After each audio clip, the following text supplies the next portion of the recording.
Bienvenue dans la causerie de cette émission, la partie où on essaie de donner la parole à nos confrères qui opinent sur divers sujets. Et ce matin, comme on l'avait dit, on parlera sport.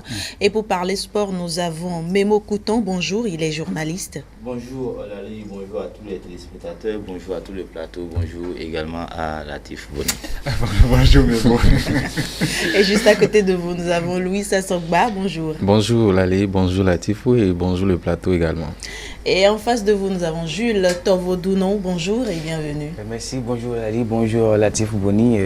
C'est un plaisir de vous retrouver. Allez, voilà, Olali, votre plateau est presque complet. Le temps juste que, bienvenue à Bassaga, ne s'installe, lui qui est déjà là, il va s'installer, mais déjà on peut dire ce qui nous réunit ce matin. Vous avez dit que c'est le sport, et même c'est bien le sport et surtout les sports boules. Ce sport-là, la pétanque si vous voulez, hein, une discipline qui a pour capitale ici même Cotonou, mais dont on parle très peu. Les boulistes béninois sont des écureuils certes, mais ce sont des écureuils terribles. Ils font des prouesses au plan continental et même parfois ils laissent des traces au plan mondial. Donc, et cerise sur le gâteau par rapport à leur performance et par rapport aussi à la présence des boulistes et des acteurs de sport boule sur le plan mondial, il y a que nous aurons la Coupe du Monde donc de la discipline en 2022. Tout ça, c'est beaucoup. Il fallait bien évidemment que nous puissions vous donner la parole pour réagir à ce sujet.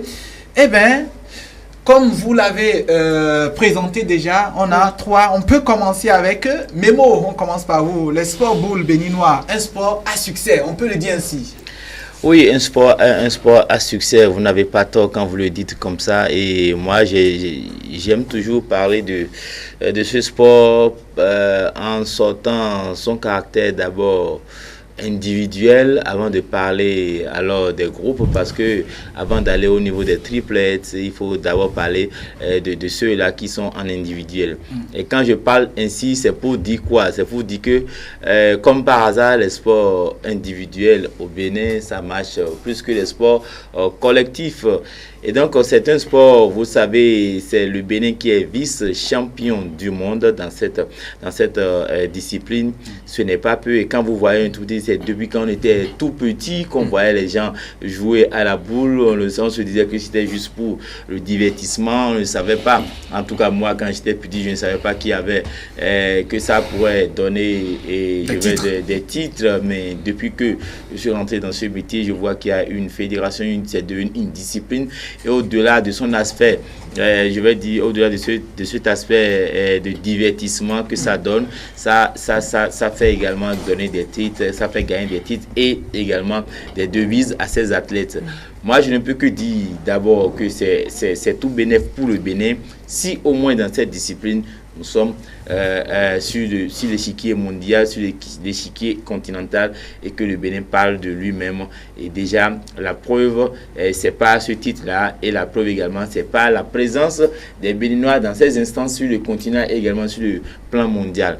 Et donc, je pense que c'est tout bénéfique. Ce qui reste à faire, c'est difficile d'aller à un haut niveau. Mais le plus gros, ce qui est plus difficile, c'est de rester, c'est de se maintenir. Voilà, c'est vrai qu'entre-temps, Olali, votre plateau a été complété par celui-là que nous attendions. Bienvenue à Wassaga, bonjour. Bonjour Latif, bonjour Olali, bonjour les téléspectateurs. Osez dire la vérité aux téléspectateurs. Voilà, on va oser avec lui. Si la vérité, et la vérité ce matin, on l'aura déjà avec vous à Wassaga. C'est qu'au Bénin, il y a quand même une discipline où il n'y a pas que des querelles, je ne sais même pas s'il y en a, on va le savoir avec vous, mais il y a des titres, il y a de la prestance, il y a une présence, une certaine présence au niveau continental et mondial, et il y a peut-être même des personnalités qui jouent le jeu, on va dire, qui tient le lead au niveau africain. Non, mais il faudrait dire que en matière sportive au Bénin, je dis souvent qu'il y a des disciplines à part entière, des disciplines entièrement à part. Et donc, lorsque vous faites votre analyse, quand on parle du pétanque aujourd'hui, quand vous analysez un peu les performances, je ne vais pas faire une analyse au pluvomètre, il faut le préciser, mais c'est parce que on ne donne pas plus de place. Et ce que moi j'accuse, en réalité, il faudra le dire, vous savez, depuis 2015 ou bien 2016, si je me rappelle très bien, on avait déjà annoncé que le Bénin aura de boulot de l'homme, je sais très bien, mais rien n'y fit jusque-là, je ne sais pas. Peut-être ceux qui font partie, Memo me le dira, peut-être, parce qu'ils maîtrisent la canne plus que moi, ceux qui sont du côté de la communication au niveau donc de la fédération béninoise de pétanque, nous aurait déjà dit, parce que celui qui gère un peu la confédération africaine aussi, il est du Bénin. La confédération qui est d'ailleurs aussi au Bénin. Et donc on ne fait pas assez de communication. C'est pourquoi je dis qu'il y a des disciplines à part entière, des disciplines entièrement à part.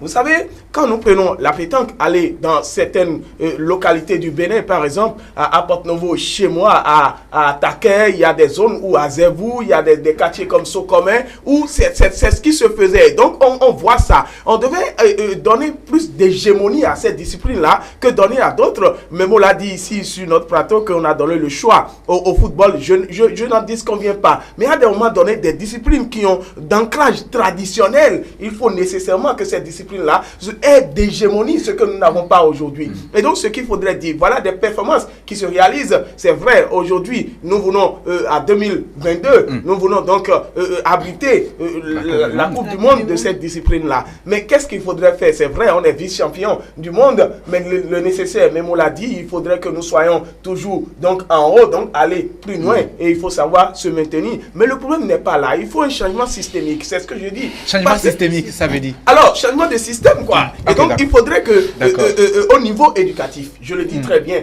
par exemple, quand vous prenez nos écoles, nos différentes écoles, vous n'allez pas voir est-ce qu'une promotion de la pétanque, en réalité, c'est-à-dire on voit ça dans les quartiers. Tout le monde le fait. Voilà, bienvenue, vous dites que ça marche au niveau donc des adultes, ça marche au niveau des compétitions, il faut inscrire ça au niveau de la base. Votre réaction déjà, est-ce que vous sentez effectivement une discipline entièrement à part, qui fait des performances mais sans grande communication, comme le souligne Bienvenue? Bon, je crois que tout a été dit.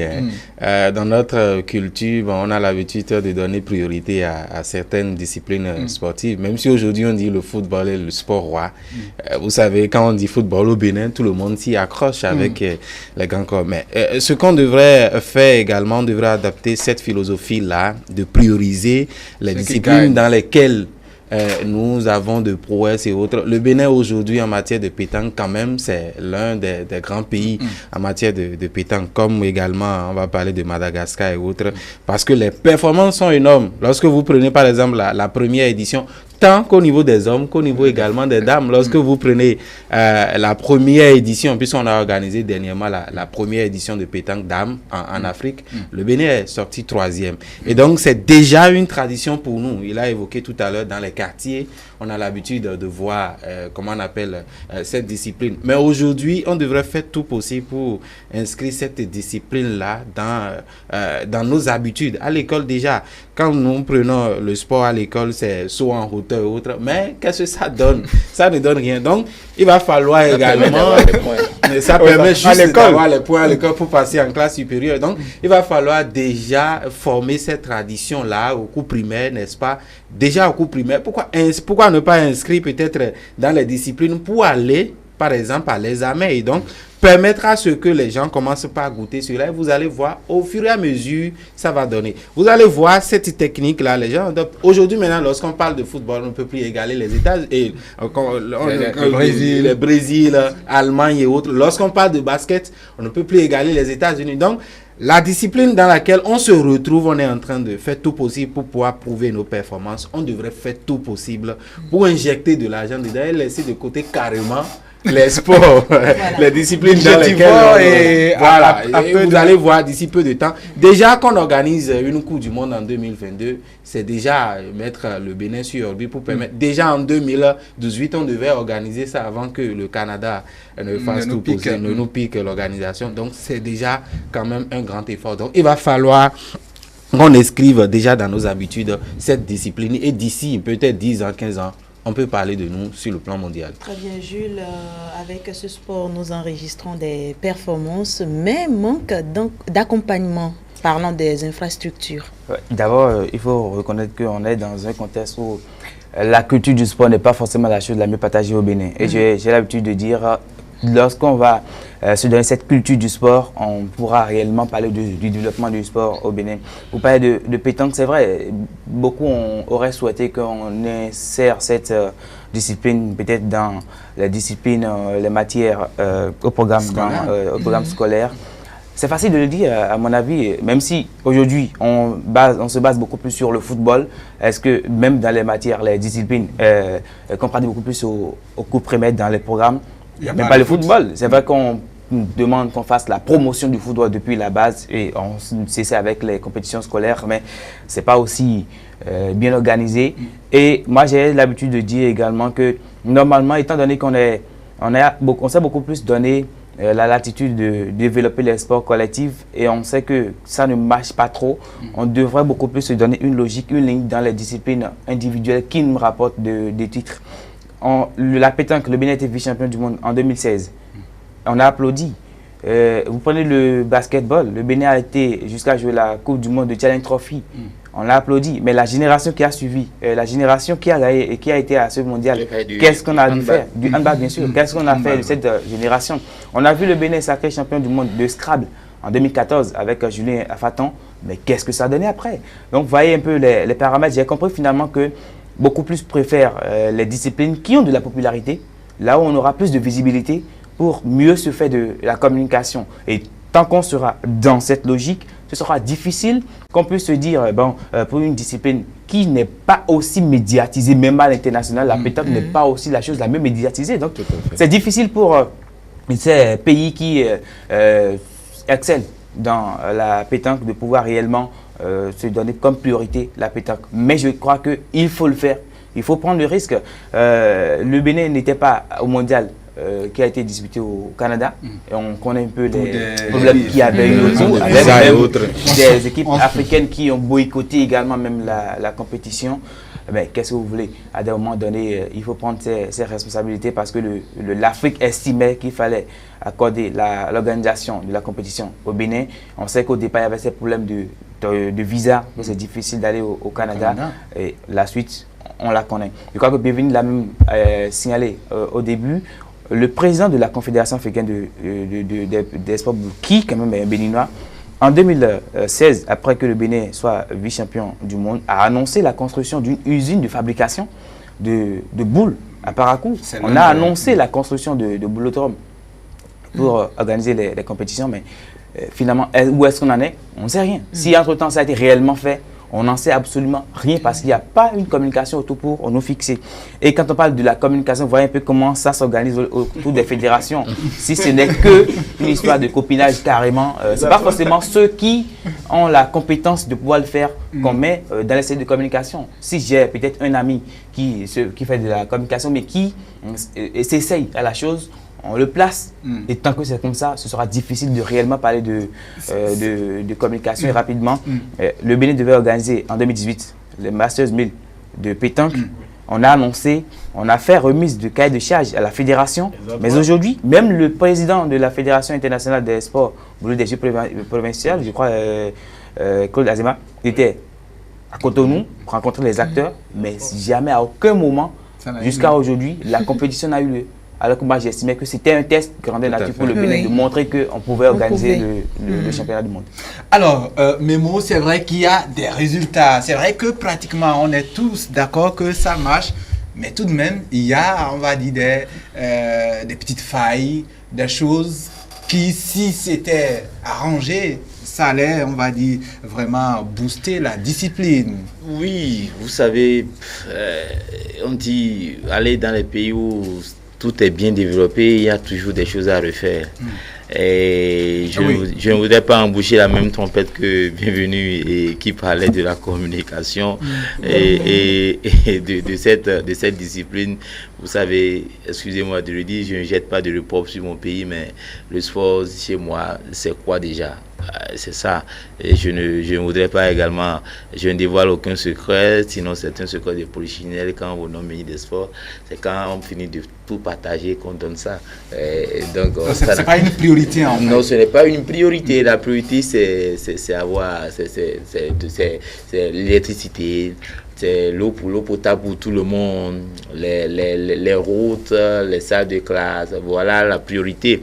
Et donc, quand vous parlez de ce qu'il faut refaire au niveau de cette fédération, je pense plutôt que si moi je dois parler de la communication, c'est que on fait beaucoup plus de la propagande et puis on annonce les choses sans savoir qu'il pourrait avoir des choses, des blocages.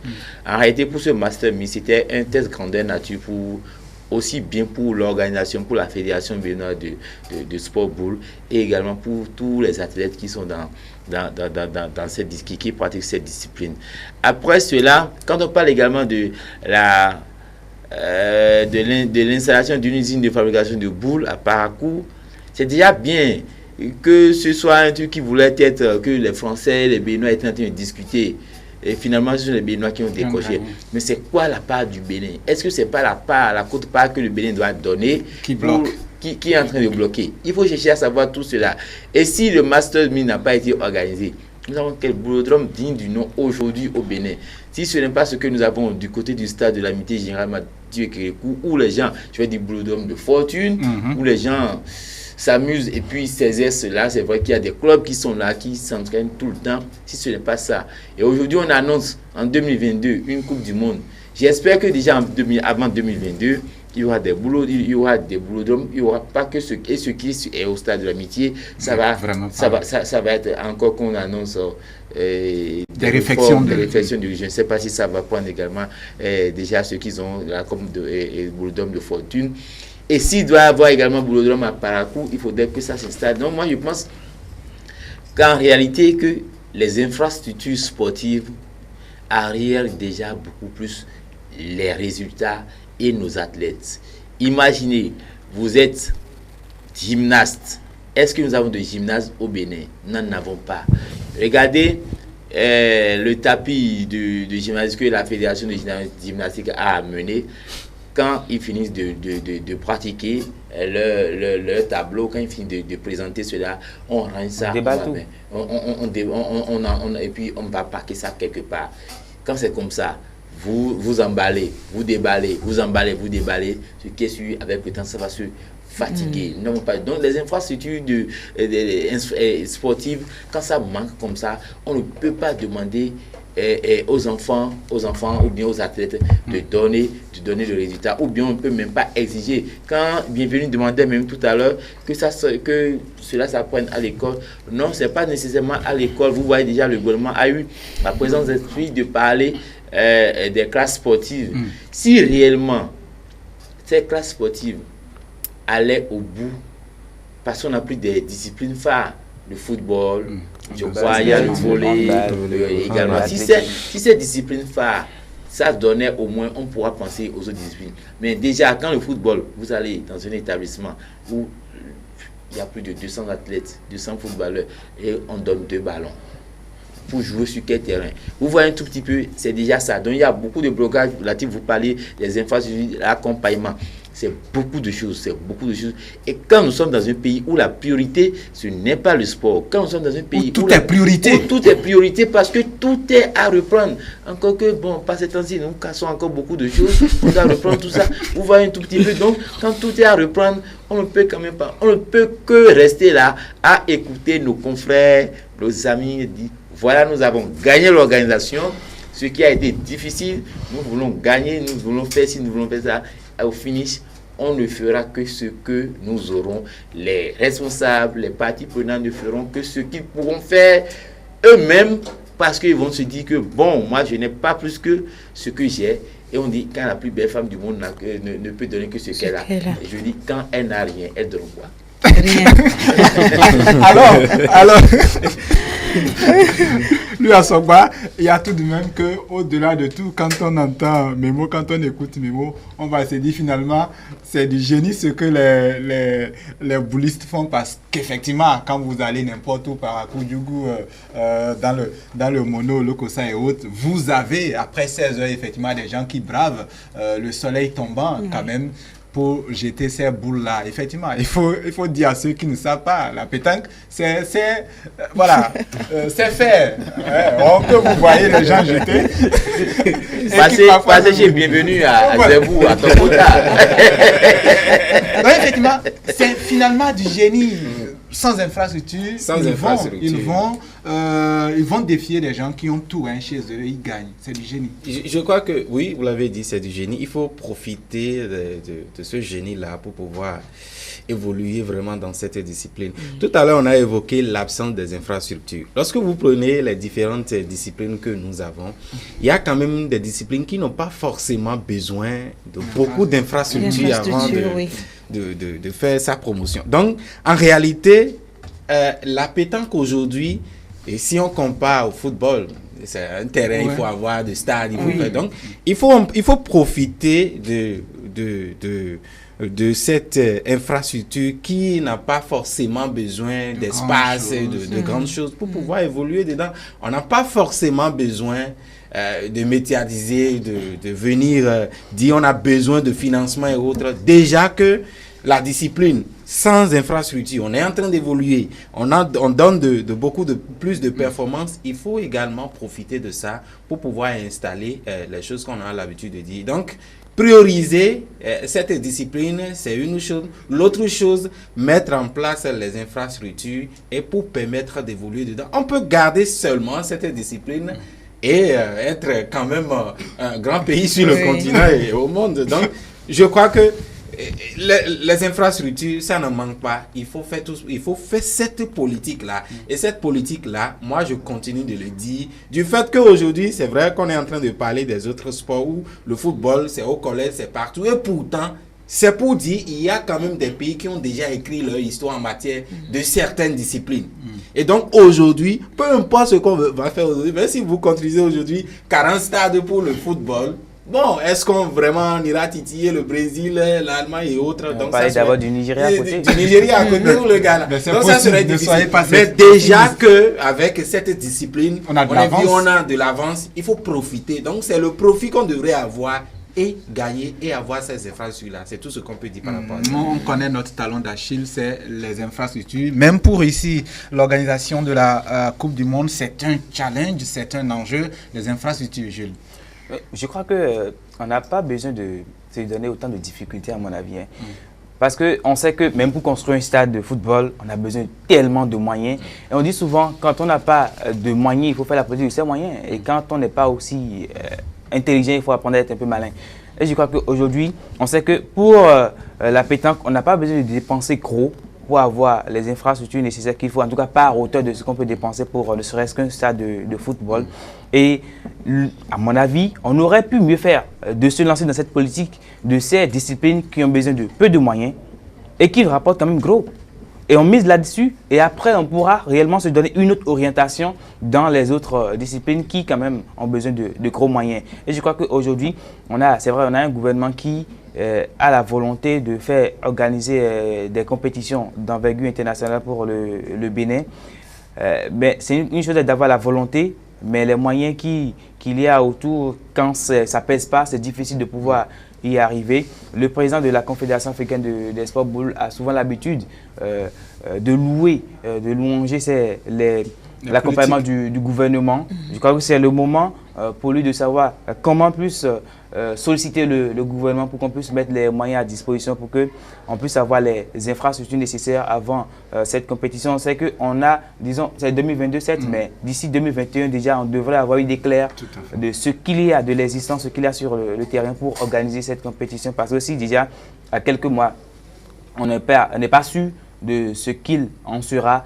Déjà, on commence par se poser des questions, par avoir des doutes. Et jusque-là, si le Masters 1000 qui devait être organisé au Bénin n'a pas eu lieu, pourquoi ça n'a pas eu lieu? Est-ce parce qu'on n'a pas les infrastructures que ça n'a pas eu lieu? on devrait pouvoir nous situer pour qu'on puisse se dire, mais si réellement on n'a pas pu le faire, est-ce qu'on pourra réaliser, organiser le championnat du monde? Parce que le Masters 1000 devrait réunir les meilleurs de la discipline. C'est ce qui avait été dit sur des critères. Et donc, si entre-temps, on devrait être le carrefour des meilleurs, comme le dit la crème de la discipline, et on n'a pas pu le faire, je crois que ça devrait, en tout cas logiquement, on devrait se dire ça devait être un peu compliqué pour pouvoir organiser le championnat du monde. Je crois qu'on a le temps de pouvoir le faire, mais c'est maintenant que ça commence. Et j'espère qu'on ne va pas se retrouver encore dans une logique où on remet les cahiers de charge et derrière, c'est le vide qu'on constate.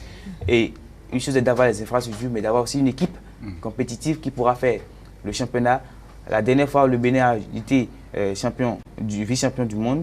Il y a quand même certains qui ne sont pas revenus au pays. Ils ont pris par où? Ça, c'est un autre problème. C'est d'ailleurs peut-être... C'est ça qui fait qu'aujourd'hui, on est dans l'éternel recommencement, on est dans la reconstruction de l'équipe. C'est d'ailleurs comme ça peut-être qu'il faut comprendre l'attitude des Canadiens hein, quand ils... Enfin, c'est un autre débat. Bienvenue. Il y a quand même un homme dans cette discipline-là, le président de la Confédération. À des moments donnés, on se dit finalement, est-ce que le succès de la discipline n'est pas en partie dû à son engagement, à l'engagement de certains responsables et tout ça? Est-ce que vous voyez son poids dans cette discipline-là? Il faut reconnaître au président, il a une maestria que j'admire beaucoup. Vous savez, avec une certaine dextérité, on remarque à son niveau qu'il a plein d'engagement. Il faudrait pas le nier.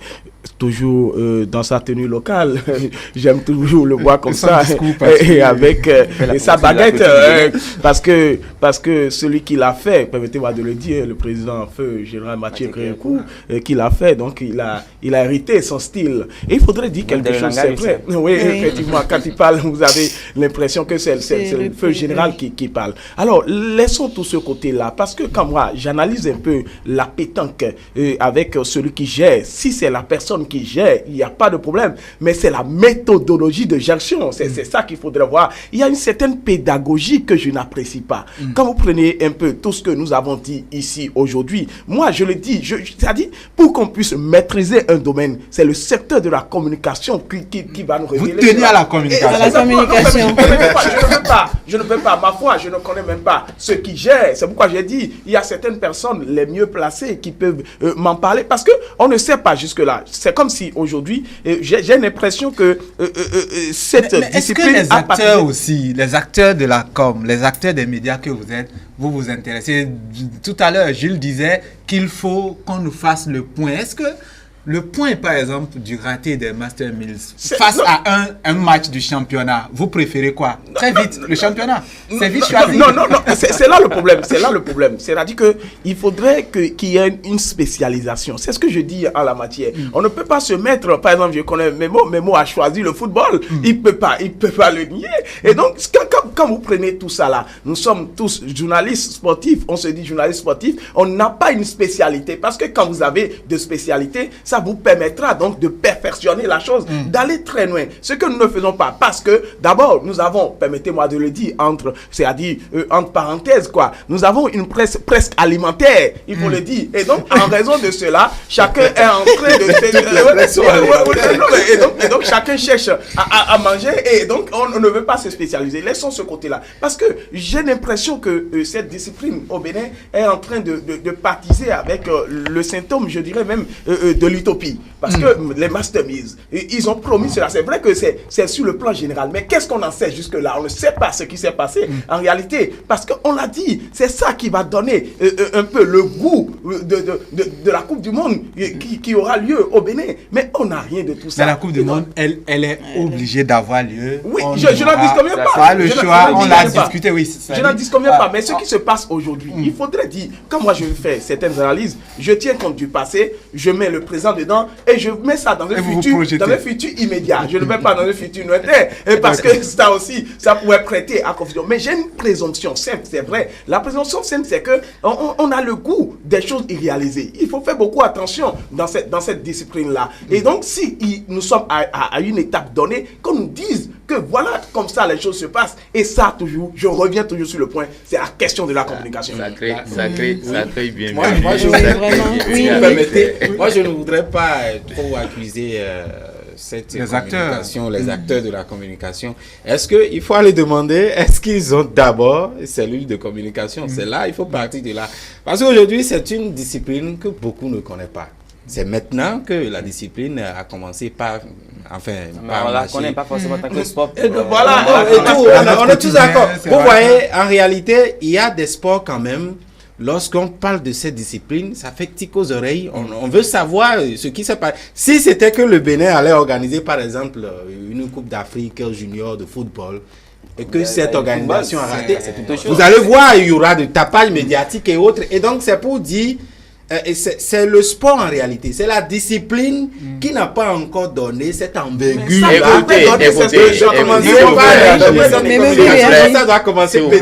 S'il vous plaît, ne faisons pas de l'autoflagellation, je vous en prie. Ne faisons pas de l'autoflagellation quand Bienvenue parlait tout à l'heure de la spécialisation.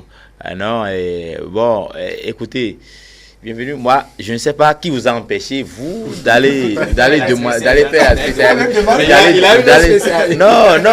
Bienvenue, personne ne vous a empêché d'aller demander pourquoi ça n'a pas marché au niveau de cette fédération pour les Masters.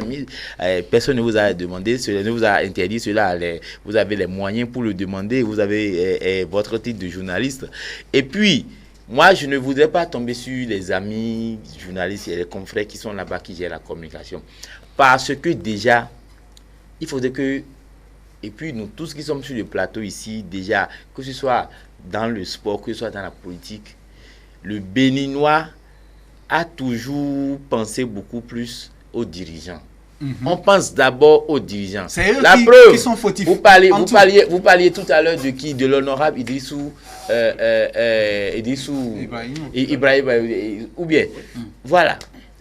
On connaît qui est, si on veut, un sportif, un athlète de la discipline. Non, le directeur technique national. Ça a été difficile avant que plusieurs personnes ne sachent que c'est Guy Trenou. Vous voyez? Donc, ils le savent. Hein? Oui, ils le savent. Donc, moi, je pense sincèrement que le gros problème, c'est déjà ce que les fédérations même nous servent. Qu'est-ce que la Fédération béninoise de sport boule nous sert? Qu'est-ce qu'elle nous sert à nous, hommes de médias? Vous savez que la source d'information aujourd'hui, aller à la quête de l'information. L'information est là. Les gens ne savent pas que le nouveau code de communication, d'information et de communication, ne savent pas que quand les gens vous refusent d'avoir accès à une information, que c'est une information et que c'est puni par la loi. Mais quand vous allez vers l'information, on ne vous donne pas. Tu vas faire quoi? Non, mais qui sont les personnes les personnes les mieux indiquées? Non, bienvenue, non. Non, mais quand vous parlez on va pas faire ce débat, mais je dis simplement, évitons juste l'autoflagellation. Évitons l'autoflagellation. Bienvenue, allez-y faire vos investigations, vous saurez pourquoi les Masters n'ont pas tenu. Maintenant, les confrères qui sont là-bas, je vous l'ai déjà dit, ils ne feront que ce qu'ils pourront faire parce que si on ne leur met pas à disposition les moyens pour parler, et même, ils vont parler de quoi? Ils vont parler de quoi? C'est quoi? Il y a quelles activités aujourd'hui pour qu'on parle de la pétanque? Encore que je pense que les acteurs, qu'ils soient sportifs ou politiques, n'ont pas intérêt à venir vous dire on a raté cette étape. Voici les raisons. Je pense que c'est à la presse, à un d'aller chercher et de dire. Je pense que le problème ici, bienvenue, mes mots, Jules, Louis, le problème c'est que nous ne nous intéressons en sport qu'à une seule chose. Voilà, le football. Olali, parlons-en. Tu sais, c'est ça qui nous intéresse. Oui. D'aller sur le terrain du football. Oui. Pour appuyer les propos de Mémo, moi, je vous donne juste un témoignage. J'ai appelé un président de fédération. Vous voulez organiser une activité, une compétition, un championnat national. Je appelle le président pour avoir des informations par rapport à ça, avoir un rendez-vous pour un entretien. Je l'appelle, il me demande qui m'a envoyé. Je suis journaliste, je viens à la quête de l'information. Je l'appelle, il me demande qui m'a envoyé. C'est une façon de vous dire d'aller prendre part quelqu'un pour venir avoir l'information. Et quand c'est comme ça, vous appelez un président de fédération qui vous renvoie à une telle réponse, vous êtes choqué. Et vous vous dites, mais on vous considère pas, vous n'avez pas le respect que vous voulez. Non, et quand c'est comme ça, moi, il faut apposer à ça le nouveau coach de l'information. Il faut apposer à ça le nouveau coach. Bienvenue, vous voulez parler. On va passer. Oui. Quand Memo parlait tout à l'heure, je me rappelle en 2016 que j'ai été auprès d'un président. Et j'ai échangé avec le président. En retour, un autre journaliste, un confrère m'appelle pour dire, mais qui t'a envoyé là-bas? Vous voyez un peu, dans ce moment-là, qu'est-ce qu'il faudrait faire? Il y a aussi une interrogation. Vous avez quoi à aller toujours vers le président? Si on ne veut pas de l'organisation de compétition, c'est pas un athlète qui va C'est le président. D'accord, nous allons parler bien sûr du football, comme il vient de le dire, Latifou, et de ces championnats, des championnats nationaux qui sont très récemment secoués par des violences, et ces violences sont observées presque chaque semaine et on s'inquiète. Louis Asogba. Bon, écoutez, c'est une tradition, hein, déjà. Tradition. Oui, c'est une tradition. C'est vrai, lorsque vous prenez, c'est pas que je suis en train d'encourager ça, mais aujourd'hui, sur les terrains, quand on était gosse, on voyait sur les terrains, lorsque l'arbitre, par exemple, siffle un penalty, les supporters qui envahissent le terrain pour pratiquement commencer à contester. Et à la mesure des choses, on peut même frapper l'arbitre. Et donc, aujourd'hui, normalement, on a déjà dépassé quand même cette étape-là. Mais malheureusement, nous l'observons encore sur le terrain. Et même sur les grands stades en Europe, il y a eu des moments donnés, on voit quand même ces actes de vandalisme, ces violences-là, et ça chauffe. On en a pour preuve ce qui se passe en Europe, surtout avec Paris Saint-Germain. Il y a un groupe là qui quand même... Paris-Marseille, ça. Donc moi, quand je vois ces actes aujourd'hui, je dis, mais qu'est-ce qui peut pousser les gens à poser tel acte? Je pars d'abord du côté de l'arbitrage. C'est très important. Vous voyez, qu'est-ce qui fait que le supporter est surchauffé, veut faire tout possible, dire ah c'est pas ça, c'est pas ça.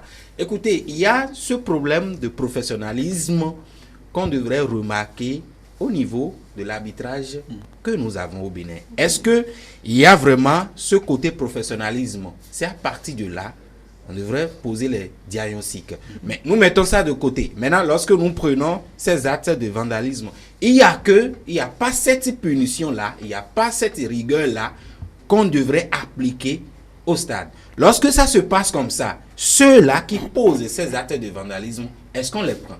Est-ce qu'on les récupère? Il n'y a pas ça. On fait tout possible pour pouvoir quand même écarter les protagonistes. Et puis, paf, c'est fini. Mais ça reprend. Donc, je pose ce diagnostic-là. Je dis, à partir du moment où le professionnalisme, moi, je ne fais pas trop foi par rapport à ça. Et c'est ça qui conduit à ce qu'on est en train de constater. Mais quand ça conduit à cela, il n'y a pas cette rigueur-là à appliquer, à aller chercher ces personnes-là qui posent ces actes-là pour pouvoir appliquer la rigueur. Et à partir de là, les gens seront disciplinés. Lorsqu'il n'y a pas ça, sur le terrain, il y a eu des stades où on devrait avoir quand même les forces de l'ordre, on n'en a pas. Donc à partir de là, puisqu'on a dit la présence du gendarme, c'est quand même le début de la sagesse. Donc à partir de là, s'il n'y a pas, comment on appelle, tout en réalité, qu'est-ce que je veux dire? Tous ces éléments pour pouvoir cadrer un peu les violences. Donc on doit toujours constater ça sur le terrain. Vous avez donné une référence de quand vous étiez gosse. Vous avez aussi parlé de l'Europe. Peut-être revenu à la réalité. La réalité, c'est qu'avant-hier, à l'université notamment, un arbitre est sorti pratiquement la bouche ensanglantée. Ça, ce n'est pas quand vous étiez gosse. Mais écoutons, les violences, c'est réel. Les gens emportent les séquelles. C'est inquiétant. Oui, vous voyez, c'est quand même malheureux. Vous voyez, et moi, ça me fait toujours... J'ai toujours un pincement au cœur quand je dois parler des violences. J'ai toujours un pincement au cœur parce que quand Louis parlait tout à l'heure, il parlait du côté des arbitres. Non, c'est pas seulement... Quand vous jetez la pierre aux amis, je dis que c'est que vous allez trop vite en besoin. Ça fait partie des éléments. Ça fait partie des éléments. Je vais vous donner un exemple très simple. Louis, vous allez comprendre que ce n'est pas seulement les arbitres. Quand vous êtes un spectateur, et vous êtes peut-être, moi je suis d'Avrancourt, voilà Bulf qui vient jouer chez moi, et je suis spectateur, je suis supporter de Avrancourt Omnisport, et je vois Nabil Yarou qui commet une faute sur je suppose, Enoch, et je dis, Tomez-nous là. Ça commence par là. Oui. Ça incite déjà à la violence. Oui. C'est tout simple. Ça incite à la violence. Et ce Tomez-nous dont vous parlez, il a aussi des frères Tomez-nous qui suivent. Et ils vont dire, attention, tu ne peux pas insulter notre frère comme ça. Et déjà, autour du stade, ça commence par bouger. Ça, voilà un exemple de violence. Donc, quand vous parlez des arbitres, c'est vrai. Les lois de jeu, l'autre chose, combien de présidents de club, combien de coachs, je dis bien combien de coachs, combien de joueurs connaissent régulièrement, d'abord combien d'entre eux connaissent le nombre de lois que nous avons dans les règles de jeu. Ça commence par là. Ça commence par là, ils ne savent pas qu'il y a 17 lois. Et même dans notre groupe de journalistes, il y en a qui ne connaissent pas qu'il y a 17 lois. Et donc, il nous est pas facile de tomber sur les arbitres. Quand moi-même, j'ai mes avis techniques. Bon, pas techniques, j'ai mes avis sur l'arbitrage. Mais parfois, je me dis que, étant plus proche de l'action que moi, étant dans son domaine, il peut connaître des choses que je ne connais pas. Donc, je ne tombe pas dessus l'arbitre. Mais si déjà, nous ne mettons pas dans la tête que le football que nous appliquons, le football, la FIFA dit, fair play is my game.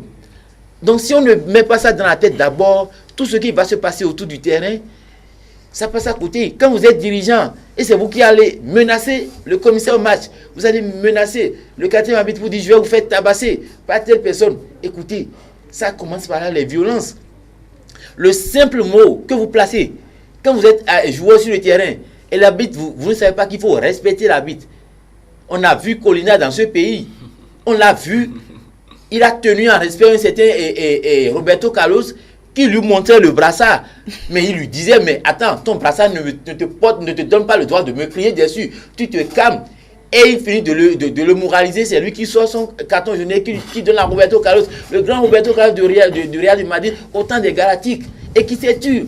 Aujourd'hui, on voit un dirigeant monter sur le terrain, sur la pelouse et qui prend un arbitre au collet au motif qu'il lui a donné un carton rouge. Il a donné un carton rouge à son joueur.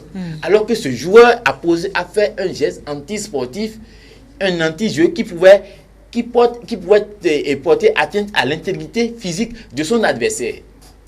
Et déjà, on monte sur le terrain, on le prend au collet et on va bloquer le portail du stade pour passer à tabac les arbitres. Quand c'est comme ça, vous avez dit que c'est peut-être gamin, on l'avait fait. Mais si on l'a fait gamin, aujourd'hui nous sommes dans le professionnalisme parce que c'était amateur, c'était le divertissement. Et aujourd'hui, il y a l'enjeu 7. Mais le jeu d'abord, l'enjeu, aujourd'hui, tout le monde regarde l'enjeu qu'il y a et on oublie le jeu. Le jeu, c'est d'abord l'amitié. C'est d'abord le fair play. Le jeu, c'est d'abord une compréhension entre nous. Pourquoi est-ce qu'on demande aux acteurs de se saluer, les 22 acteurs de se saluer avant le démarrage? Et donc, moi, je ne vois pas ce qui peut justifier ces scènes de violence sur les... Avant-hier, vous le disiez, c'est Andali, un arbitre qui invalide un but de Béquet, parce que c'est entaché d'une position irrégulière d'hors-jeu. À la fin, c'est une pluie de pierres qui tombe sur le trio. Oui, c'est une pluie. Et puis, ils se sont cachés même dans leur salle. C'est le commissaire de la localité qui est venu les sauver. Et ils sont soustraits et ils sont sortis de la ville et sous escorte policière. Ça répond à quoi? Ça ne répond à rien. Quand un joueur porte un coup à un arbitre sur le terrain, ça répond à quoi? Ça ne répond à rien.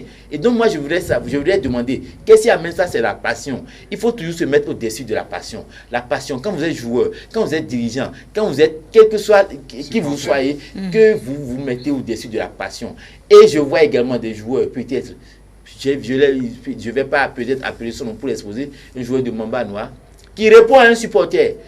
Qui le supporter l'insulte sur le terrain, toi tu es acteur, mais il répond, il dit tu es fou. Et si tu veux, et au lieu de jouer, il va vers la ligne pour peut-être ouvrir un peu. Donc tout ça, je dis que c'est l'organisation.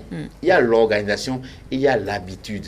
Quand vous êtes dirigeant et vous ne savez pas que les supporters même, puisque je vous donne l'exemple de Avrancourt, quand Avrancourt il jouait la fois dernière et j'étais là-bas, je leur demande, calmez-vous, il dit non. Nous, on n'est pas dans cette logique. On va les taper et ils vont régler leur problème avec Augustin, on peut encore suspendre le terrain. Quand quelqu'un se met ça dans la tête, ça veut dire quoi? Il est prêt à tout. Il s'en fout de ce qui va se passer, alors que le terrain il connaît les conséquences. Il s'en fout.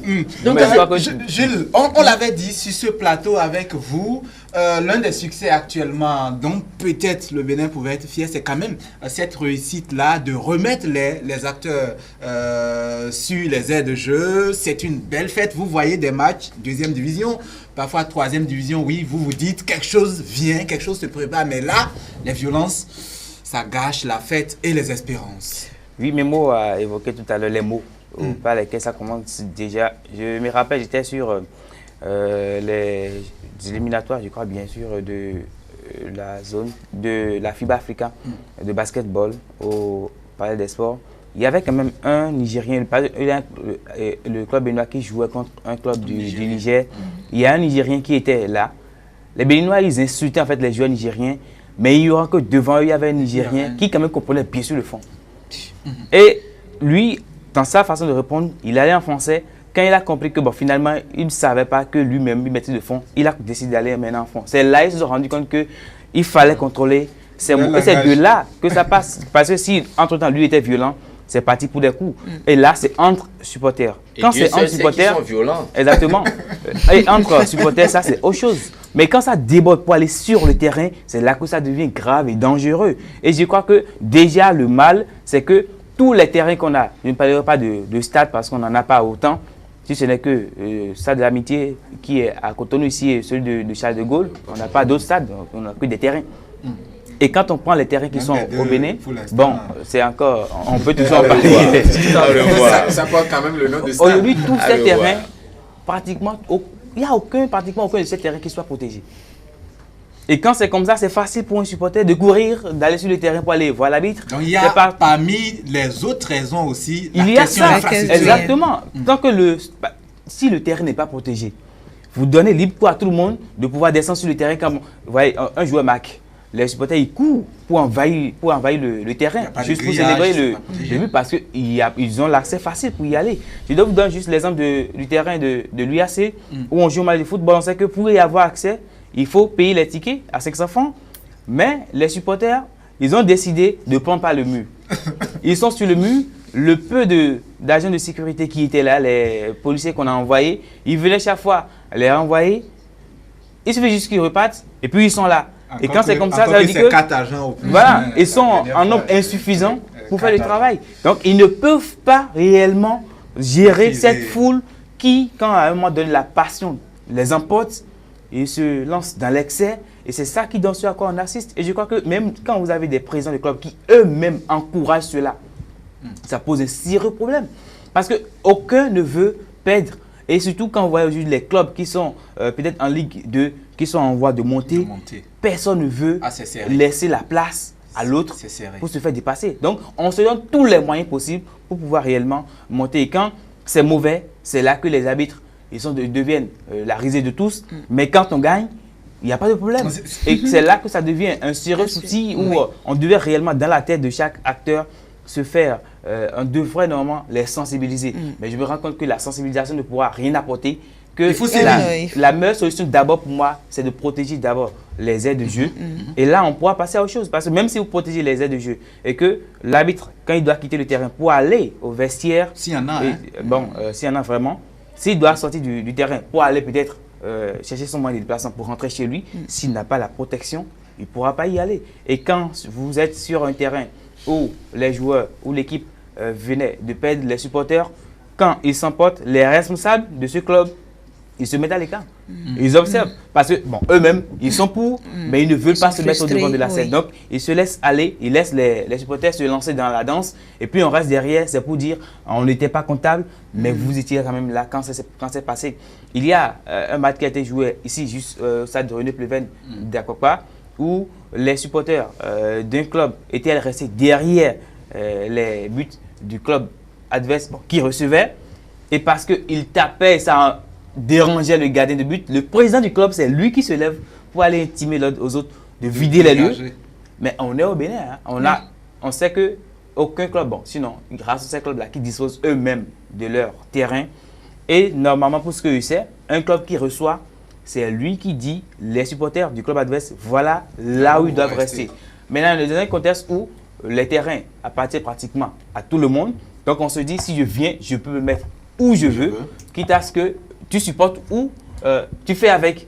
Donc quand c'est comme ça, c'est difficile parfois de pouvoir réellement gérer tout ça. Et je crois que c'est difficile et c'est très mauvaise image qu'on donne à la face du monde. C'est vrai que quand c'est comme ça, on va se demander si réellement le Bénin pourra arbitrer une compétition de taille. Sérieuse. C'est vrai que tout ça, il faut le dire. Hein. Il faut oser le dire, bienvenue. Il y a quand même qu'avec des smartphones, les images circulent, que ça soit l'image de ces actions litigieuses ou même l'image de cette facilité quand même à trouver des cailloux dans nos stades. Ça aussi, c'est un élément. Il y a donc l'organisation, les infrastructures, mais le comportement, c'est beaucoup pour quand même décanter les violences. Bienvenue. Non, mais tout à l'heure, tous les confrères ont fait le décryptage qui mérite la pertinence et la justesse qu'il faut.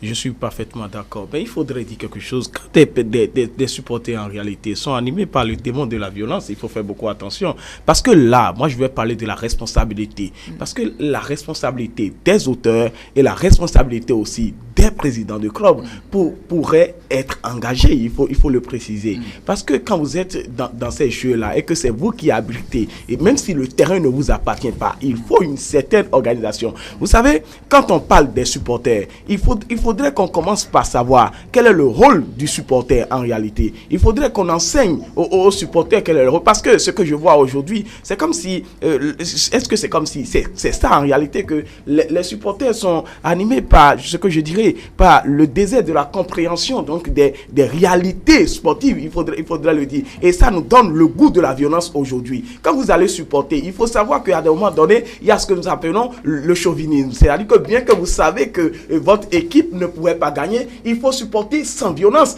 Il faudrait qu'il ait aujourd'hui des panneaux. Il faudrait qu'il ait aujourd'hui différentes sensibilisations pour dire non à la violence dans nos au niveau de nos différents stades. Et ça permettra quelque chose. Et que les présidents de club, les responsables de club puissent aussi maîtriser leurs supporters. Il y a ça. Parce que leur responsabilité pourrait être engagée. Je le dis et je le précise. Responsabilité pénale, responsabilité civile pourrait être engagée. Par exemple, tout à l'heure, je le faisais comprendre quelque chose que puisque le terrain n'appartient à aucun club et que c'est le terrain de tout le monde, il faudrait qu'au niveau de la fédération, qu'on le dise, même si le terrain ne vous appartient pas et que c'est vous qui recevez, il faut nécessairement organiser les supporters. Là, on saura que c'est tel supporter qui ont posé, et les supporters de tel club qui ont posé ces actes-là. Là, on pourrait engager la responsabilité de chacun. Il y a quand même des structures qui organisent ces compétitions-là, la Ligue et autres. Je pense que ce sont des choses en amont qu'on peut faire. Hein? Effectivement, c'est ce que je suis en train de dire. Et aussi renforcer le système sécuritaire, c'est vrai. Vous avez parlé de quatre policiers. Je vous assure, 4 policiers pour nos stades qui sont des stades assis à ouvert, permettez-moi de le dire de cette manière, et qui n'ont aucune protection nécessaire. Moi, en tant qu'habitude, j'ai même peur. Même quand moi, par le passé, lorsque j'étais sur le terrain, moi j'ai tellement peur d'aller à des endroits donnés, parce que vous allez recevoir des coups que vous n'attendiez même pas sans le savoir. Et donc, il faudrait nécessairement qu'aujourd'hui, qu'on analyse tout le périmètre de ces aspects-là pour garantir la sécurité au niveau de nos différents stades. Et donc, ce n'est pas seulement le rôle de ceux qui sont au niveau de la Ligue, ce n'est pas seulement le rôle de la fédération, c'est aussi le rôle de ses présidents, encore que ces présidents-là aussi sont au niveau de la fédération. Exactement. Et donc, vous voyez un peu, c'est un travail nécessaire qu'il faudrait faire aujourd'hui. C'est un travail de sensibilisation, un travail de longue haleine, parce que ça ne peut pas porter systématiquement ou bien actuellement les fruits. Vous allez remarquer, les violences vont continuer, mais il faut savoir apaiser ces différentes violences. Et il faut revenir aussi à la question du professionnalisme. C'est vrai, quand le joueur même ne sait pas ce qu'il faut faire et ce qu'il ne faudrait pas faire, le joueur ne maîtrise pas la loi, ce qui importe pour lui, c'est de gagner et de prendre son argent. C'est ça la seule loi. Si vous êtes dans cette logique-là, il n'aura que ces problèmes-là. Il faudrait qu'on mette aussi les joueurs aussi ensemble, qu'on leur parle des 17 lois, qu'on leur dise que voilà, comme ça se passe. À partir de ce moment, chacun saura quelle est sa responsabilité. On peut donc maintenant engager la responsabilité des différentes personnes qui vont poser des actes donnés. Permettez-moi, vous parliez tout à l'heure de la sécurité sur les stades, sur ces terrains-là. Quand vous allez par exemple sur le terrain de Misrété, il n'y a même pas de grille. Et donc, si la ligne de touche s'arrête ici, c'est que le spectateur, il est déjà à côté de vous. Moi, j'ai un joueur qui m'a donné... il n'y a même pas de fil. Je vous dis, il n'y a même pas de petit fil. Et moi, j'ai eu à discuter avec quelques joueurs qui m'ont dit que Kamisrité, du côté même de Kobé, qui ne savent pas quand est-ce que quelqu'un leur a donné un coup au dos dans le public sans qu'ils ne sachent. Et donc l'arbitre ne peut pas voir ça. Les policiers, quand on parle des policiers, moi je dis, je ne veux même pas parler de la période dans laquelle nous sommes, où je dis, je plains ceux qui ont besoin de ces policiers-là sur les stades. C'est difficile de les en avoir en quantité. D'abord, on n'était pas dans une période sensible et on n'en avait pas. Il y avait une insuffisance zéro. Donc aujourd'hui, c'est encore criable. Moi, je veux parler. C'est pour ça que je dis que, comme m'en excuse, mais ceux-là qui dirigent le football, ils ne pensent réellement pas à ce qu'ils doivent faire pour entourer cela. Et on pense simplement à l'enjeu. On pense simplement à l'enjeu. Sur quel stade vous allez voir encore des policiers avec des armes? Moi, je suis désolé quand je vois des policiers sur les stades avec des armes. Oui. Vite fait, une erreur, c'est parti et les dégâts. Ouais, c'est déjà arrivé. C'est déjà arrivé. Et donc, moi, je dis que la fédération, que la Ligue pense plutôt à la formation des stadiers. Ce sont les stadiers, on a besoin de... Et puis Dieu seul sait que nous avons su...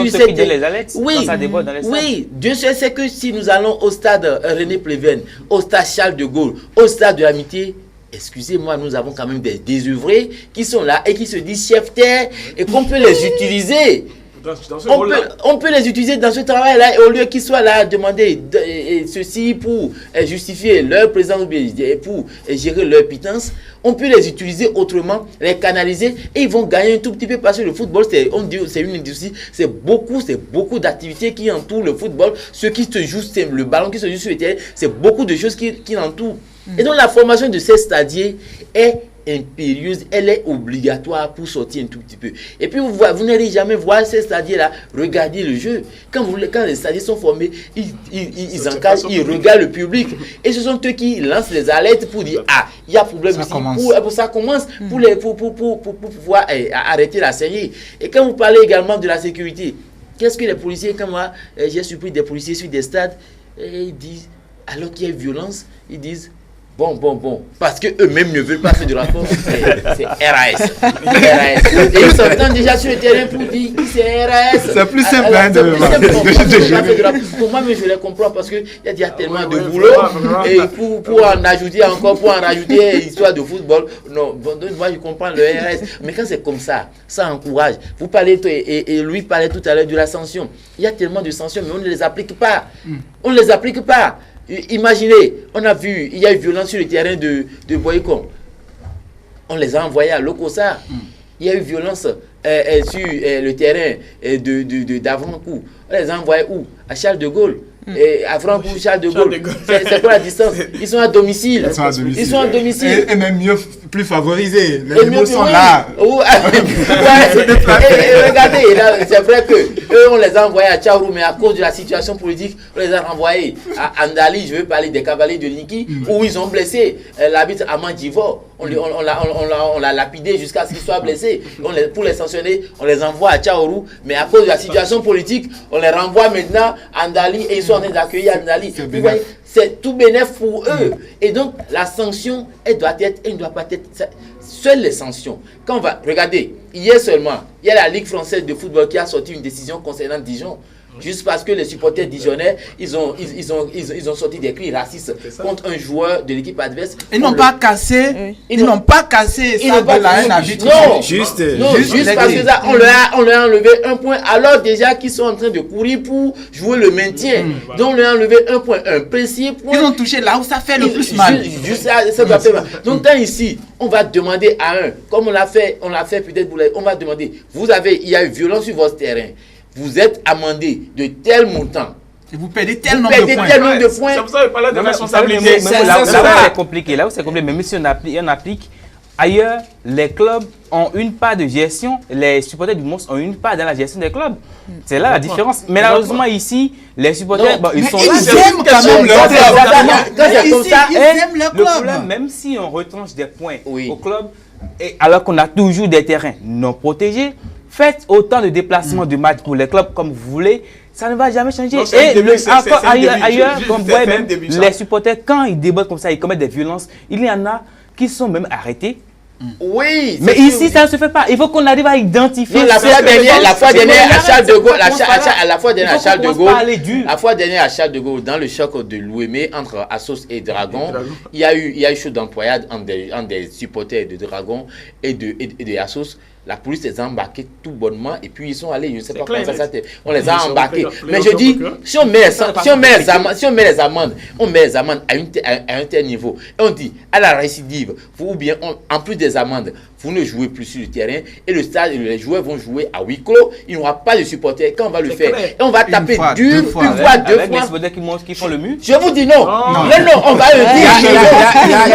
Ils vont faire le mur, on va faire le mur. On demande si on voit un seul supporter sur le mur seulement, c'est que le match ne sera pas joué. C'est ce que ça devient une infraction. Mais le problème qui se pose, vous l'avez dit tout à l'heure, les membres du comité exécutif, ils sont juges et partis.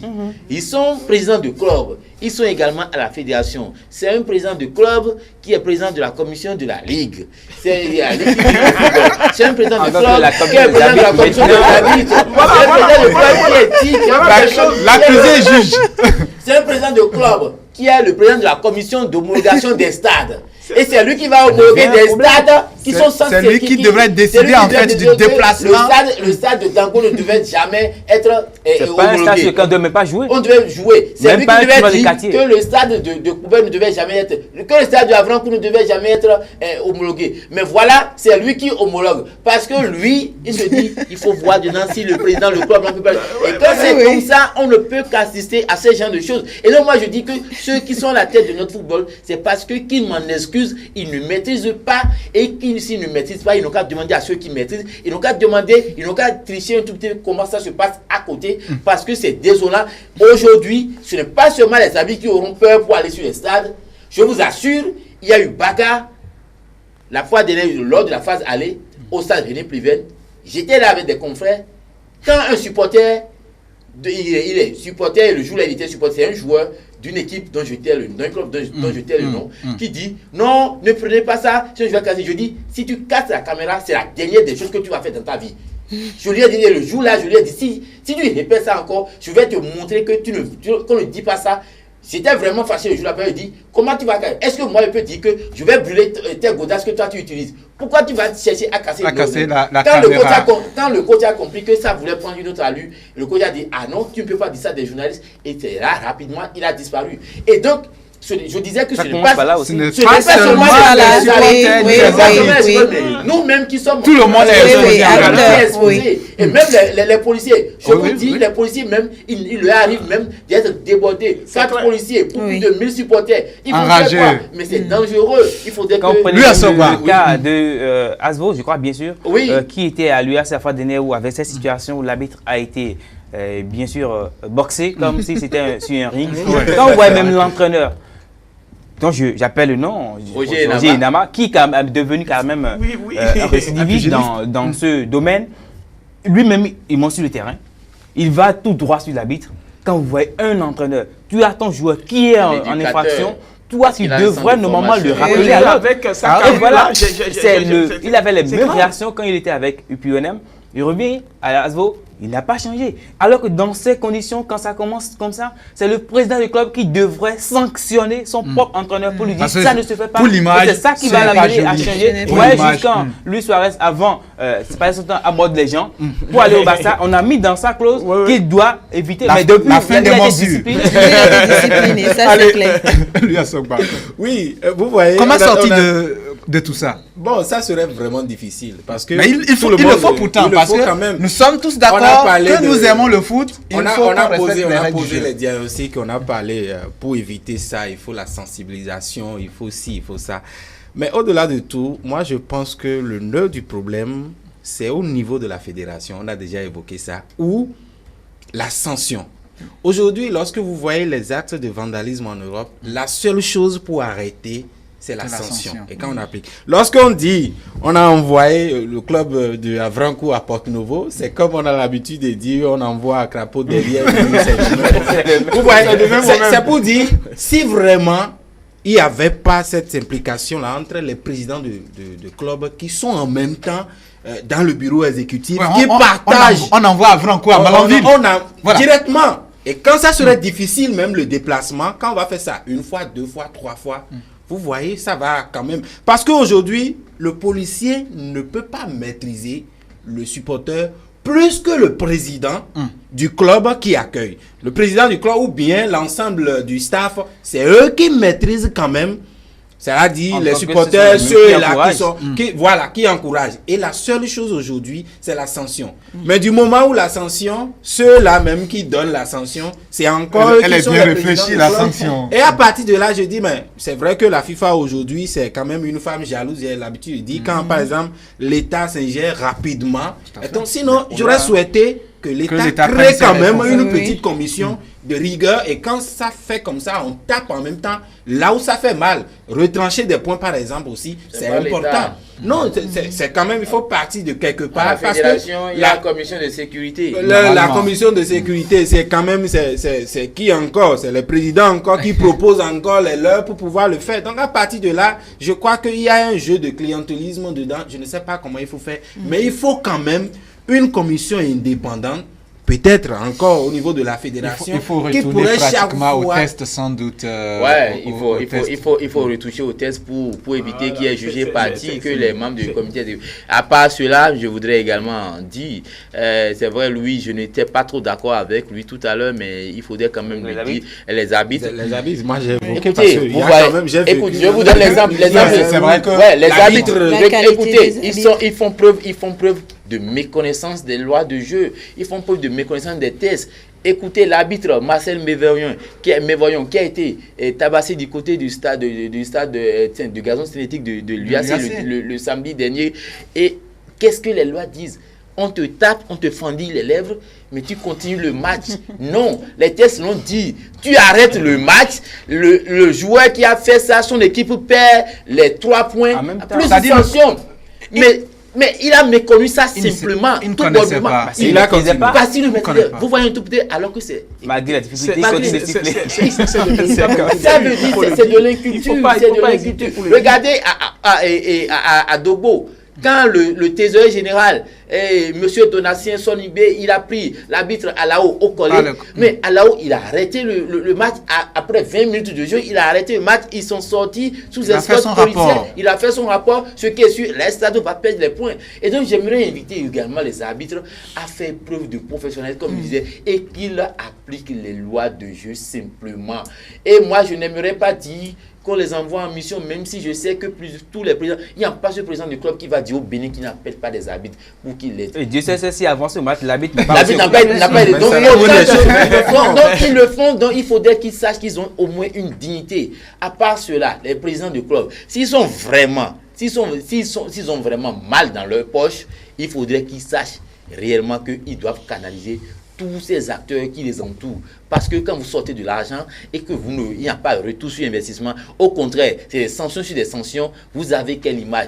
Et également, ça vous empêche d'aller vers des sponsors. Parce que si moi j'ai ma boîte, vous venez vers moi, je veux que vous venez à ETL, vous dites, ETL, je voudrais que pour mon équipe là, vous couvrez tous mes matchs, mais ETL va dire, mais qu'est-ce que vous voulez que mes téléspectateurs disent? Votre club dans lequel il y a des joueurs boxeurs, il y a des coachs encore que le télé va penser d'abord à la sécurité de son Voilà. Et donc quand c'est comme ça, personne. Donc il faudrait montrer que le football, ce n'est pas seulement sur le terrain, c'est beaucoup de choses qui sont à côté. On peut régler ce problème-là si les membres du comité exécutif de la Fédération béninoise de football s'engagent. Comment dire bienvenue, juste en 1 minute ou même moins, ce qu'il faut oser dire encore. Non, mais c'est ce que je suis en train de dire. Il faut un assainissement drastique et il ne faudrait pas le nier. Parce qu'au niveau même de ceux qui doivent sanctionner, parce que c'est la finalité, c'est là.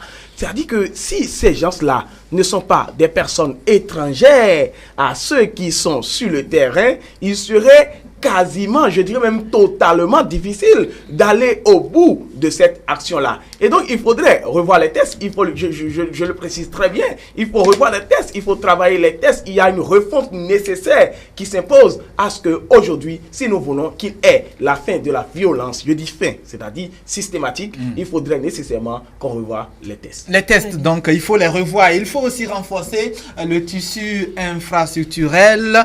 Il faut sensibiliser à forcer les gens, forcer tout le monde à connaître les 17 lois. Ce n'est pas beaucoup.